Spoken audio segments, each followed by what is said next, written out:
бауыр, ұйқы безі және өт шығару жолдары. Бұл аталған анатомиялық құрылымдар анатомиялық тұрғыдан өте тығыз қарым-қатынаста орналасқан. Осы жүйелермен қоса ұйқы безі бар өт шығару жолдары асқазан, 12 елшек барлығы бірігіп гепатобилиарлық жүйені құрайды.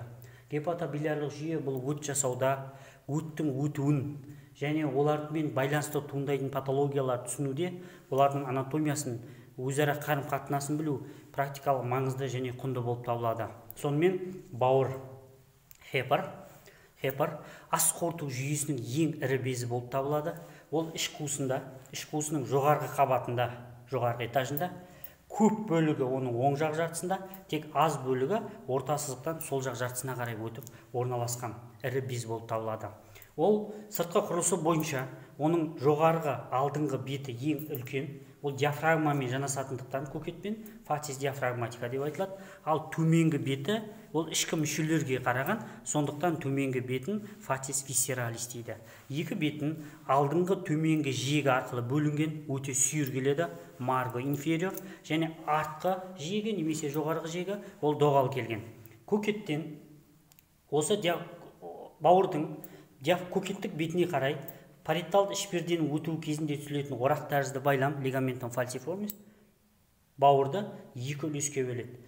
Кішкентай бөлігі ол сол жақ үлесі және ең үлкен ірі бөлігі оң жақ үлесі болып табылады. Бауыр хепар. Мана видеоның бірінші бөлімінде қайда орналасқаны, жалпы сыртқы құрылыс туралы айттық, соны жалғастырайық. Бауырдың диафрагмалдық беті, висцералдық беті. Сол моментте айтқан, висцералды беті. Енді қараймыз әрі қарай. Висцералды бетінде біз ішкі мүшелердің батыңқыларын көреміз. Сол жақ үлесіне асқазан батыңқысы бар, өңеш батыңқысы.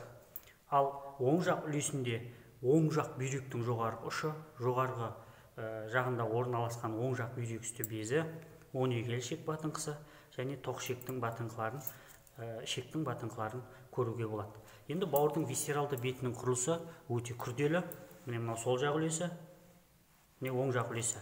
Біз висцералды бетінде екі сагиталды, бір көлденең жүлгені көреміз. Көлденең жүлгесі ол бауырдың қақпасы болып табылады. Бауыр қақпасы болып табылады. Бауыр қақпасына меншікті бауыр артериясы мен қақпа венасы кіреді. Ал одан шығады жалпы өт өзегі және лимфа тамырлары шығады. Енді әрі қарай жүреміз. Оң жақ сагиталды жүлгені құрайтын, алдыңғы жағын құрайтын ол өт қалтасының орналасуы шұңқыры фосса везикофелли. Ал артқы жағында төменгі қуыс вена орналасатын жүлге сулкум вена каве. Екеуі бірігіп, оң жақ сагиталды жүлгені құрайды. Ал сол жақ сагиталды жүлгені ол алдыңғы жағында дөңгелек байлам лигаментум терис гепатис орналасқан фиссура лигаментум терис, ал артқы жағындағы жүлгесі бұл бітіп кеткен веналық дуктус венозустың қалдығы орналасатын, сулкум дуктус веноз фиссура орналасады жүлгесі. Міне осы арқылы бауырдың висцералды беті 4 үлеске бөлінеді. Сол жақ үлесі, меншікті оң жақ үлесі, горизонтальды жүлгеден алдыңғы жағында орналасқан лобус квадратус, ал артқы жағындағы лобус каудатус. Міне бұл бауырдың висцералды бетінің құрылысы. Висцералды бетінде орналасқан ол өт қалтасы, мінекей көріп тұрсыздар. Бұл өт қалтасы ол міне бауырдың төменгі жиегі арқылы шығып тұратын бөлігі фундус, төбі деп айтылады. Ал оның ең қарама-қарсы жағы мойны, коллум везикофелли, ол ары қарай барады, дуктус цистикусқа жалғасады. Ал ол екеуінің ортасындағы бөлігі ол денесі, корпус везикофелли деп айтылады. Бауырды манағы бірінші бөлімде видеоның айтып өткен скелеттопиясы немесе проекциясын айтқанда біз айтқанбыз. Оның төменгі жиегі ортаңғы бұғана сызығы бойынан ол аспайт қабырға доғасынан. Енді бауырдың қалыпты орналасуының екі түрі бар. Дорсофетальды, вентропетальды дейді. Дорсофетальды түрінде ол бауыр артқа шалқайып орналасады. Сондықтан іш қуысын ашқан кезде бауырдың висцералды беті алдыға ашылып тұрады. Ал вентропеталды түрінде керісінше бауыр алдыға қарай еңкейіп тұрады. Сондықтан іш қуысын ашқан кезде бауырдың висцералды беті көрінбейді. Осы екі тұрғыдан алатын болсақ, бауырдың төменгі жиегінің шекарасы ол қабырға доғасынан асып төмен қарай салбырап тұрады. Түсіп тұрады. Осыны бауырдың жалпы орналасуының түрінде білу керек. Яғни бұл фронталды жазықтық бойында бауырдың орналасуының түрлері. Сонымен дорсопетальды, вентропетальды. Сагиталды жазық бойында бауыр оң жақта орналасуы мүмкін және сол жақта орналасуы мүмкін. Оң жақта орналасуына бауырдың көп бөлігі оң жақ жартысында, осылай орналасады сагиталды жазық бойында. Ал сол жақта орналасуында оның біршама бөлігі ортаңғы сызықтан сол жаққа қарай, яғни жоғарғы қабатта іш қуысының сол жақ жартысына қарай өтеді. Жалпы бауырдың ішкі құрылысы.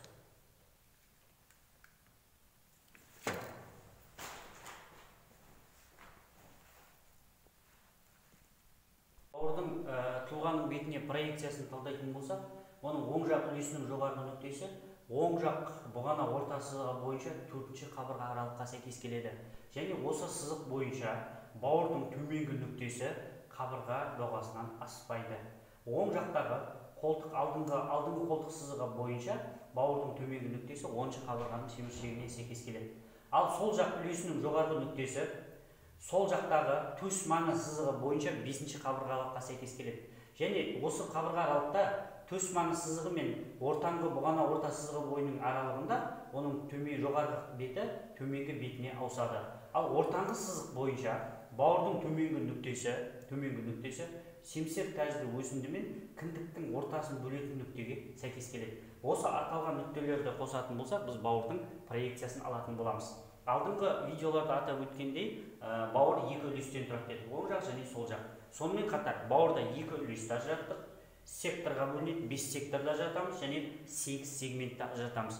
Бұл ұғымдарға жауап беру үшін біз бауырдың бір ерекшелігін атап өтуіміз керек. Бауыр ішкі мүшелердің ішіндегі бірден-бір мүше, бұл өзіне артерия және вена жүйесінен қанды қабылдайтын бірден-бір мүше. Сондықтан бауырға бауыр артериясы және қақпа венасы арқылы қан келеді. Осы қан тамырларының бөлінуі тармақталуына сәйкес бауырда осы ұғымдарға біз бөлеміз. Үлес дегеніміз не? Бауыр үлесі дегеніміз бауыр артериясы мен қақпа венасының үлестік тармақтарына немесе бірінші қатарлы тармақтарынан қан алатын, немесе қанмен қамтамасыз етілетін бауырдың бір бөлімін айтамыз. Және сәйкесінше осы үлестерден үлестік бауырлық өт өзектері шығады. Ал сектор дегеніміз бауыр артериясы мен қақпа венасының екінші реттік немесе екінші қатарлы тармақтарынан қан алатын, немесе қанмен қамтамасыз етілетін бауырдың бір бөлімі. Сондықтан секторға сәйкес бауырдан секторлық өт өзектері шығады. Әрі қарай сегмент дегеніміз жаңағы айтылған бауыр артериясы мен қақпа венасының үшінші реттік немесе үшінші қатарлы тармақтарынан қан алатын, немесе қанмен қамтамасыз етілетін бауырдың бір бөлімін айтамыз. Сәйкесінше осы сегменттерден сегменттік өт өзектері шығады. Келесі сызбада бауырдың сегменттерінің проекциясы бейнеленген. Жоғарғы сызба бұл көріністе бауырдың диафрагмалық бетінің көрінісі, және төменгі сызбада бауырдың висцералды бетінің көрінісіндегі бауыр сегменттерінің проекциялары белгіленген. Және бұл жерде бәрі түсінікті нумерациялармен нөмірленген.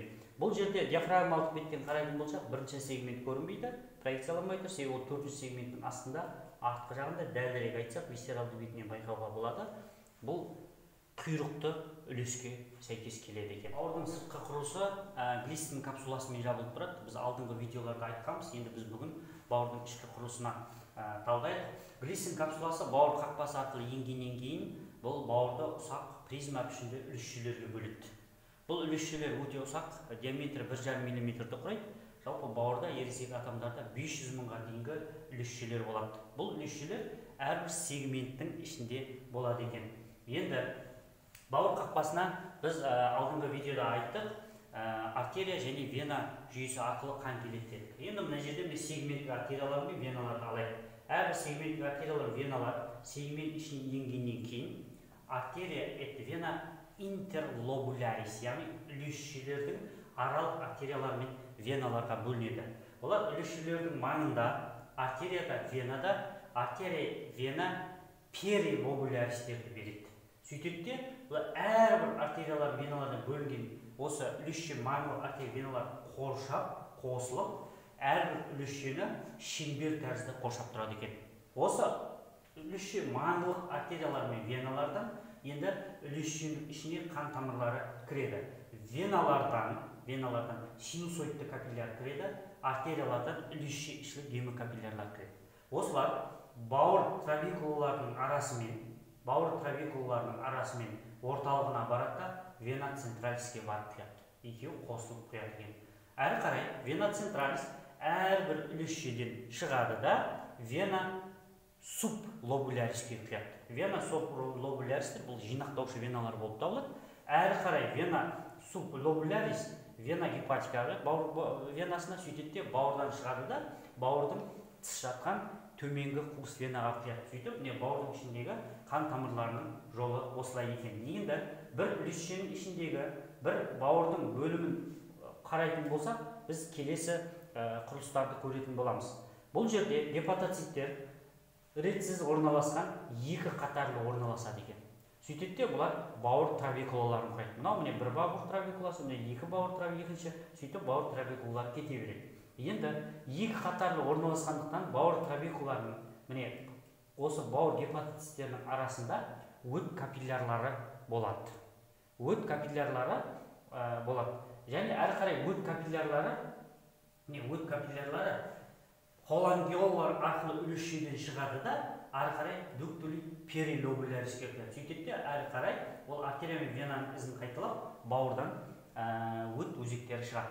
Сонымен қатар бауыр трабекулаларының аралығында қан капиллярлары жатады. Сондықтан бауыр жасушалар гепатоциттер екі жақты бөліну функциясын атқарады. Бір жақты ол өт капиллярлары өтті болатын болып тұрса, екінші жағынан қан капиллярларына май, көмірсулар осы сияқты заттарды бөліп тұрады.